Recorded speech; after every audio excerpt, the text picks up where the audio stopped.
कैसे गाइज आप लोग। और आज हम लेकर के आ गए हैं ज्वर का सेकंड पार्ट का। ठीक है, अभी तक हमने ज्वर में कफज ज्वर के संप्राप्ति तक हम लोगों ने पढ़ लिया था, निदान और संप्राप्ति खत्म कर लिए थे।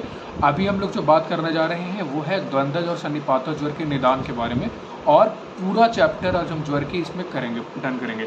तो आ जाइए हम लोग सबसे पहले बात करते हैं द्वंद्वज ज्वर और सन्निपात ज्वर के निदान में। ठीक है, तो द्वंद्वज ज्वर और सन्निपात ज्वर के निदान में अगर आप देखिए तो इसमें बताया गया कि विषम भोजन करने से, जब हम करते हैं उपवास से, भोजन के परिवर्तन से, ऋतुओं को विकार से। अब ऋतुओं को विकार में देखिए यहाँ पे अभी हमने एक चीज़ आपने पढ़ा होगा कि रोगों का कारण क्या होता है। त्रिविध रोगों का कारण में एक आता है प्रज्ञापराध, और उसके बाद एक चीज़ आती है कि आप अगर अतियोग, मिथ्या योग और आयोग करते हैं उससे भी आपको रोग की उत्पत्ति होती है। तो यहाँ पे देखिए बात की गई कि ऋतुओं को विकार से, जिसमें अतियोग, आयोग, मिथ्या योग हम करेंगे तो उसमें दिक्कत होगी। प्रकृति के विपरीत गंध का नाक में प्रवेश करने से, विष दूषित जल के पीने से। ठीक है, उसके बाद आप देखो यहाँ पे जो इम्पोर्टेंट देखते हैं, इम्पोर्टेंट जो निदान है उसमें है नियमित विपरीत स्नेहन, स्वेदन, वमन, विरेचन, स्थापन और अनुवासन, वस्ती, शिरो विरेचन का प्रयोग करने से।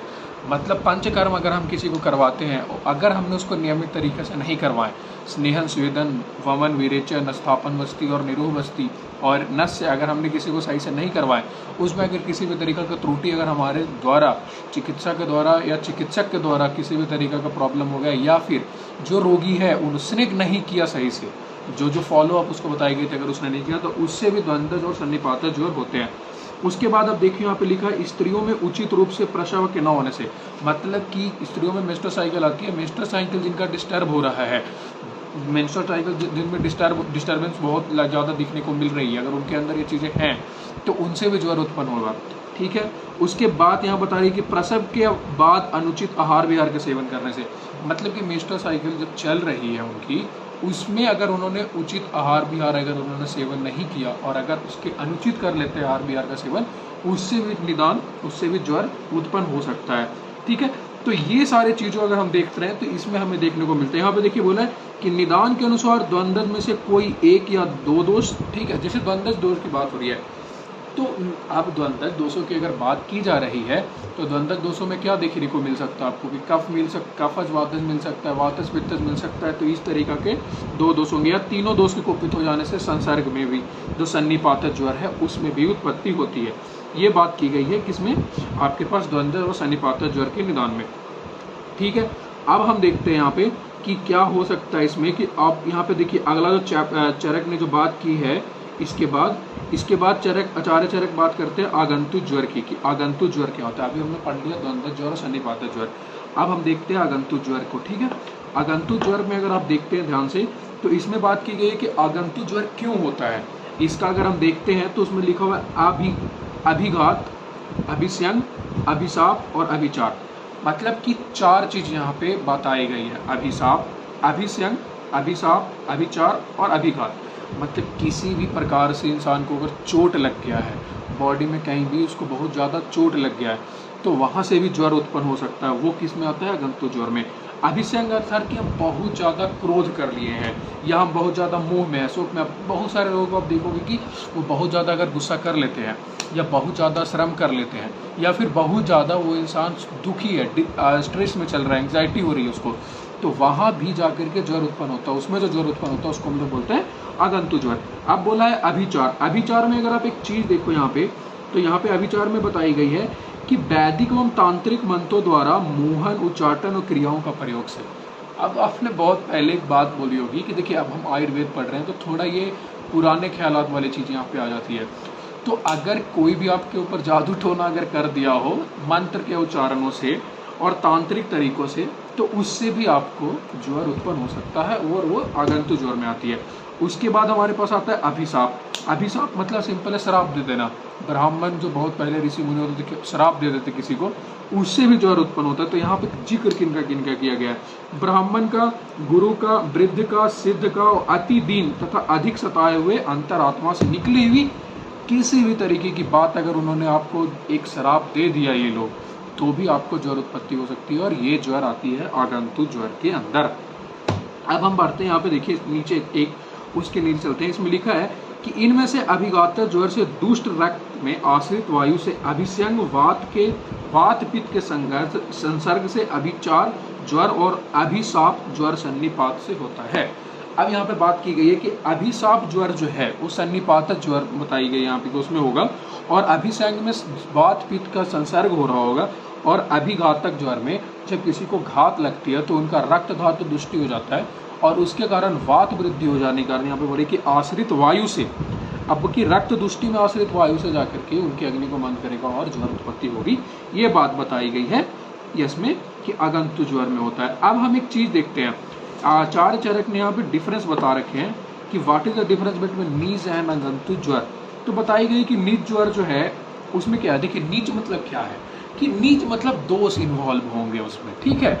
आगंतुज का मतलब जिसमें पहले बॉडी के किसी भी तरीके में डिसफंक्शन हो जाएगी, उसके बाद दोषों के अंदर प्रकोपित होगा, दोष जाकर के खराब होंगे या दोष जाकर के विकृत अवस्था में जाएंगे। निज ज्वर पहले दोष विकृत अवस्था में जाएंगे, दैन रोगों की उत्पत्ति होगी। आगंतुज रोग में क्या बात की गई है कि पहले आपको किसी भी तरीके का बॉडी के ऊपर आप अभिघात होगा, अभिचार होगा, अभिशाप होगा, ये होगा, उसके बाद दोष प्रकोपित होकर दैन ज्वर की उत्पत्ति होगी। तो यहाँ पे आप देखिए मिथ्या आहार विहार से, अभिघात, अभिसंख्य आदि कारणों से शरीर में दोष पहले कोपित होते हैं, बाद में लक्षण उत्पन्न करते हैं, जो मैंने आपको बता रहा था। इससे यहाँ पे 7 प्रकार की बताई गई है। चिकित्सा दोषानुसार की जाती है निज में, और आगंतुज की आप देखिए कि कारण भेद से अनेक प्रकार की बताई गई है, और शरीर में पहले लक्षण उत्पन्न होते हैं, दैन बाद में दोषों का कोप होता है और चिकित्सा कारण अनुसार होती है। ये आपकी खत्म हो गई नीज और आगंतु ज्वर, ठीक है। अब हम बात करते हैं यहाँ पे कि नीज और आगंतु ज्वर के बाद श्लोक नंबर 32। ये है ज्वर का प्रकार कि ज्वर का भेद बताई गई है इसके अंदर। आप पहले भी पढ़ चुके ज्वर का भेद की, पहले हमने उधर पढ़ा था 8, इधर पढ़े हैं हम जाकर के पूरे 8 हमने ज्वर पढ़ा था। अब इसके अंदर हम देखते हैं कि क्या बात बताई गई है कि संताप लक्षण वाला ज्वर तो एक प्रकार का ही होता है, उसी से एक ज्वर को अभिप्राय भेद से नीज और आगंतुज का भिन्नता 2 प्रकार का कहते हैं। अब देखिए संताप, बॉडी के अंदर टेम्परेचर अगर बढ़ गया तो बॉडी के अंदर टेम्परेचर बढ़ना ही क्या हो गया, पायरेक्सिया, फीवर के फॉर्म में आ गई, वो तो अकेला है। उसके बाद इसको हमने 2 चीज में बांट दिया, नीज और आगंतुज में। उनमें नीज रोग 2 प्रकार के, जैसे सौम और आग्नेय, 3 प्रकार का वातज पित्तज कफज, और 4 प्रकार का वातज पित्तज कफज और आगंतुज, और 7 प्रकार का पृथक पृथक दोषों में 3 द्वंद्वज और 4 एक सन्निपातज। इस प्रकार टोटल कितने हो गए, 7। तो यहाँ पे आप ये देख लेना, तो बताई गई है कि ज्वर 7 प्रकार के होती है। अब कितने प्रकार के ज्वर होती है हम ये भी देखते हैं। यहाँ पे फ्लो चार्ट बनाए हैं पेज नंबर 542 के अंदर कि देखिए ज्वर जो है बताया गया है कि ज्वर को हमने 2 भाग में बांटा, नीज और आगंतुज। नीज में है एक दोष, द्विदोष और सन्निपातज। एक दोष, द्विदोष और सन्निपातज। एक दोष में क्या आ जाएगा, वात पित्त और कफ आ जाएगा। द्विदोष में क्या आएगा, वातज पित्तज, वातज कफज, कफज पित्तज। सन्निपातज में विषम ज्वर। इसमें क्या है, इसके अगर नाम दिया है, आप एक बार इसको पढ़ लेना। आगंतु ज्वर किसके कारण हो रही है, अभिघात के कारण, अभिसंग के कारण, अभिचार के कारण, अभिशाप के कारण। तो ये आपका हो गया ज्वर, ठीक है, कि ज्वर के कितने भेद होते हैं, कैसे हैं, ये आपने बता दिया आपको। अब हम देखते हैं कि एक बात हमेशा आप याद रखना कि जब भी किसी भी तरीका का रोग होगा, कहीं भी, तो उसका पूर्व रूप हम देखेंगे कि भाई जो बुखार आने से पहले पेशेंट को कैसा लगेगा, या पेशेंट आपको बताएगा कि डॉक्टर साहब बुखार आने से पहले ना हमको ऐसा लग रहा था। तो ये चीजें आती है पूर्व रूप के अंदर, ठीक है। अभी हम उसके बारे में देखेंगे कि ज्वर के सामान्य पूर्व रूप क्या है। इसको हम श्लोक वाइज देखते हैं। तो आइए पेज श्लोक नंबर आप देख लीजिए 33 में बताई गई है कि पूर्व रूपानि भवन्ति तथा मुख्य वैरस्यम गुरु गात्र तत्वम अनभिलाष चक्षुषोर कुमल अश्रु आगमन। यहाँ पे एक बात बताई गई है कि अश्रु आगमन मतलब कि आंसू आएंगे, आपको आंसू का निकलना। निद्राधिक्यम अर्थात कि निद्रा बहुत ज्यादा होगा, ये सारी बात की गई है। अब हम देखते हैं ज्वर के सामान्य रूप में हिंदी देखते हैं, ये पढ़ते हैं हिंदी इसका, ठीक है। श्लोक छोड़ते हैं, डायरेक्ट हिंदी पे आते हैं। बोला कि मुख के स्वाद में फीकापन का अनुभव होना, शरीर में भारीपन होना, आहार की इच्छा ना होना, नेत्रों का व्याकुल रहना, आंसू का निकलना, निद्रा का अधिक रूप में आना, ये सब बात की गई है किसके लिए, कि ज्वर के पूर्व रूप देखने को मिलते हैं। अब देखो एक चीज याद रखना, देखो संहिता का बात ये है दोस्तों कि संहिता में तो बहुत सारी चीजें लिखी गई है, लेकिन आजकल के पेशेंट जो हमको बताएंगे वो चीजें भी संहिता में लिखी गई है, तो हम उसके अनुसार देखते हैं। ठीक है। तो वहाँ पे आप देखिए कि पेशेंट अगर आपके पास आएगा तो आपको ये बोलेगा कि डॉक्टर साहब मेरा मुख का स्वाद खराब हो गया है, हमको किसी भी तरीका का कोई स्वाद नहीं आता है। तो यहाँ पे लिखा है कि मुख के स्वाद में फीकापन का अनुभव, ठीक है। शरीर में भारीपन, बोलेगा डॉक्टर क्या बताएं, हमारा शरीर बहुत भारी रहता है, मतलब ऐसा लगता है कि एकदम पेट भरल है, सर माथा में दर्द हो रहा है, सर में दर्द हो रहा है और शरीर बड़ी भारी भारी लगता है। तो ये शरीर में हुआ। आहार की इच्छा ना होना, अब टेस्टलेस है, उसका आशय वायरस हो गया, उसको मतलब कि आशय वायरस क्यों हो गया है समझो। आशय वायरस होने का पीछे का रीजन ये है दोस्तों कि रस जो है बन नहीं रही है बॉडी में, तो रस क्षय हो गया। रस क्षय का एक लक्षण है आशय वायरस होना। तो ज्वर में रस नहीं बन रहा है तो रस क्षय हो रहा है, तो आशय वायरस हो गई, उसको मतलब आहार की इच्छा नहीं होगी, ठीक है। आंसू का निकलना, ये बहुत रेयर केस में देखा जाता है आंसू का निकलना। वैसे निद्रा का अधिक रूप में आना, बेचैनी होगी, जम्हाई आएगा पेशेंट के अंदर, ठीक है, ये सब।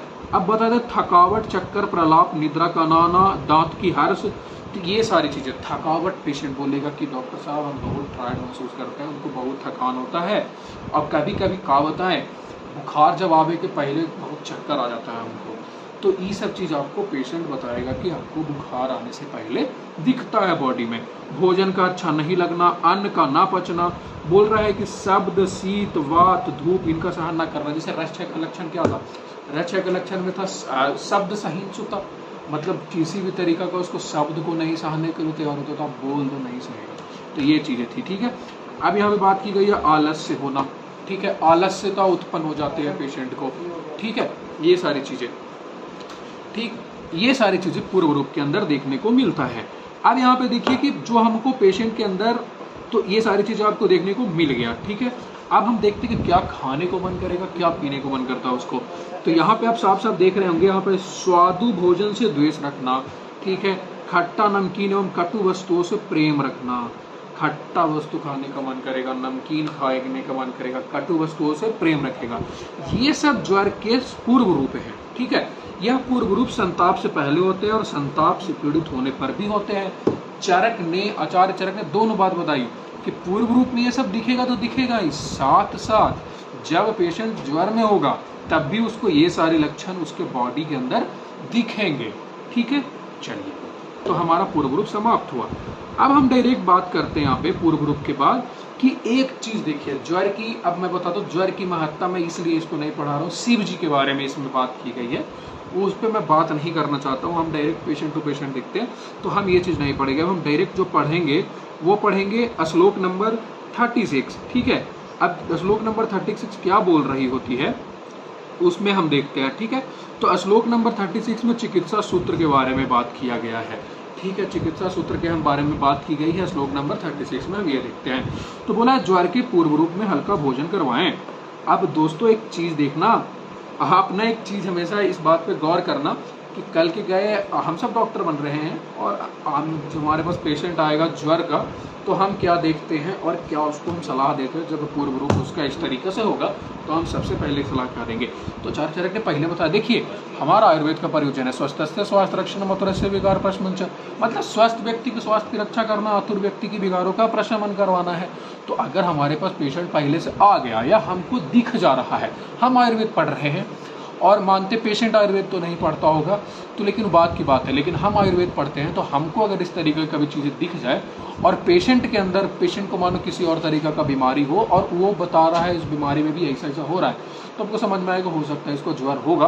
तो उस समय हम कुछ चीज़ें कर सकते हैं पहले से उसको रोकथाम के लिए, उस पर बात की गई है आचार्य चरक ने। बोलते हैं कि ज्वर के पूर्व रूप में हल्का भोजन करेंगे। हम क्या करेंगे, ज्वर के पूर्व रूप में हल्का भोजन एवं उपवास करना चाहिए, अर्थात लंघन करना चाहिए। तो लंघन के बारे में तो पहले ही बोला गया कि लंघन सबसे श्रेष्ठ औषध है, लंघनम श्रेष्ठ औषधम, कि लंघन करवाइए सबसे बड़ा औषध है। अब क्या होगा, जब पेशेंट लंघन करेगा तो उसका जो आम बन गया है बॉडी के अंदर, आमाशय में जो आम पड़ा हुआ है, आलसी तरीका से उसका पाचन होगा। जैसे ही आम का पाचन हो जाएगा तो क्या होगा, अग्नि बढ़ जाएगी। अग्नि बढ़ेगी तो जो कोष्ठ में से निकल करके शाखाओं में चली गई है अग्नि, वो क्या होगी, वापस कोष्ठ में आकर के आश्रित हो जाएगी। और पेशेंट को क्या होगा, जो ज्वर उनके पूरे बॉडी में चली गई थी वो शाखा से निकल के कोष्ठ में आ गई, इंसान का ज्वर खत्म हो जाएगा। तो यहाँ पे इसका मतलब ये बताई गई है। अब यहाँ पे बोला कि क्योंकि ज्वर अमाशय से ही उत्पन्न होता है, एक चीज आप देखना, यहाँ पे बोला जा रहा है कि ज्वर अमाशय से ही उत्पन्न होता है। इसके बाद 200 के अनुसार कसायपन, अभ्यंग, स्नेह, श्वेत, प्रदेह, परिषेक, अनुलेप, वमन, विरेचन, स्थापन, बस्ती, अनुवासन, बस्ती, समन, औषध, नस्य, धूमपान, अंजन, इनका व्यवस्थित युक्ति पूर्वक करवानी चाहिए। देखिए इसमें बहुत सारी बात की गई है कि आदमी को स्नेहन स्वेदन करवाएंगे, अभ्यंग करवाएंगे, डिपेंड करता है किस तरीका का ज्वर है, किस तरीका का पेशेंट है, पेशेंट का कितना अग्नि बल है, कितना उसका सत्व बल है, उसके अनुसार चिकित्सा सूत्र बताई गई है। ये बात की गई चिकित्सा सूत्र में। एक जो बहुत इंपॉर्टेंट बात है कि एक बात याद रखिएगा कि जीर्ण ज्वर में हम घृत देते हैं। ये बात आप अगर इस बात को सुने होंगे तो बहुत देखते हैं कि क्यों देते हैं, इसके बारे में हम अभी बात करते हैं। अब देखिए कि जीर्ण ज्वर में घृत का महत्व क्या है कि 200 के अनुसार औसत के पकाए हुए घृत का सभी जीर्ण ज्वरों में प्रयोग करना चाहिए, क्योंकि घृत स्नेहन होने के कारण वात दोष को, संस्कार से कफ को, सीक के कारण पित्त को, ऊष्मा को शांत करता है। देखिए यहाँ पे जवाब दी गई है कि क्यों करना चाहिए हमको जीर्ण ज्वर में घृत का प्रयोग हम जब करते हैं तो क्यों करते हैं। इसमें देखा गया कि घृत का क्या है, स्नेहन गुण है, उसका स्नेह है घृत, तो उसके कारण क्या करेगा, वात दोष का शमन करेगा।